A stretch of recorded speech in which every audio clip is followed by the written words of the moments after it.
Welcome to Tollefson Physics. So what we're going to talk about today is a modified Atwood's machine, similar to the one that you did in the lab. And so a modified Atwood's machine consists of two objects, and those two objects are linked together such that they are moving with the same rate of acceleration. And so we're going to solve this two different ways. So let's take a look at this. I'm going to assume that the surface is frictionless. I'm going to assume that the pulley is frictionless and massless and perfect in every way, such that I have a 5 kilogram block that's going to pull on a 10 kilogram block. And we know that it's going to accelerate in these directions. And so when I draw my free body diagrams for these, I'm going to create them in a way that my positive is in the direction of acceleration, because that's my preference. So I'm going to do the 5 kilogram mass first. It's a little simpler to do because I only have one contact force. So if I drew a circle around that, I'd only be intersecting this rope. And so what I would have here is I have the force due to gravity that's pulling it down, and I have the tension force that's resisting that pull down, right? And so these are not the same size. Since it's accelerating downward, I know the net force must be downward. So the only way that can happen is Fg must be greater than Ft. All right. And so then when I consider a Newton's second law model of motion, I'm going to use the net force divided by the mass to figure out that acceleration. Well, at this particular time, what I know is force due to gravity equals mg, so I'm going to just write it as mg. I'm going to call this block little m. I'm going to call this block big M, so I don't have to keep writing 5 and 10. And so this will be mg, because I'm going to have my coordinate system in this direction. So there's my 0, and my coordinate system towards positive is down because it's accelerating down. You could do it the other way, and you just have more negative signs when you do this. So mg is in the direction of my positive. Force of tension is in the opposite direction, so I'm going to subtract it, and I'll divide that by the 5 kilogram mass. So that's my force diagram, and this is my Newton's second law equation that comes from that force diagram. So now I'm going to do a similar thing for the 10 kilogram mass. And it has more forces because it's touching the surface. We're going to assume the surface is frictionless in this case.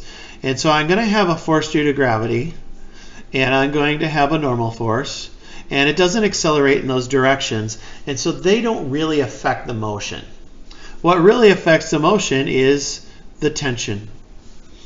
And so now if I draw a Newton's second law equation for this, what I'm going to get is I'm going to get the acceleration equals the net force. The net force is t, and what I'm doing is I'm considering that 0 is over here and positive is to the right. And so my force is to the right, so my acceleration is to the right. And so this is divided by the mass, and I'll use capital M just so I don't confuse the two. But both of these accelerations have to be the same because they're connected by a rope that doesn't stretch. And so these both move together. So what can I actually do? I can combine these two equations. Now, if I want to solve for the acceleration, what I would do is I'd substitute tension force. If I wanted to solve for tension force, I could just say this equals that. But I actually want to do it the other way. So what I'm going to do is I'm going to transform. I'm going to cross multiply this, and I can see the tension force equals the acceleration times the big mass. So that comes from there. So then what we're going to do, let's slide this down, is we're going to combine those equations. So I have acceleration equals little m minus g, times g minus the tension force. So the tension force I'm saying here, I'll write it in a slightly different order, is big mass times the acceleration of the whole thing divided by mass. All right, well, okay, so I actually need to get acceleration on the other side. So that's not the perfect way to do it, but we'll do it this way. So let's just break this up into two pieces. That'd be g minus ma over m if I distribute that. And so then I add this to the other side. So I get a plus ma over little m equals the acceleration of Earth's gravity. So you can see the acceleration has to be less than the acceleration due to Earth's gravity based upon this math. But I want a by itself, so let's take a out. 1 plus m over m equals g. And then let's have a by itself, so g divided by 1 plus m over m. So to simplify this into something that's more commonly seen is we're gonna multiply it by 1, but I'm going to choose little m over m. So the reason I'm going to do that, that's totally off screen too. So the reason I'm going to do that is then we get mg on top and we get m plus m on the bottom. And this actually looks a little bit more familiar because remember, acceleration equals the net force divided by the mass. So what do I end up having here? The net force is caused by the 5 kilogram block pulling down on this. That's the cause of the acceleration. That's the force.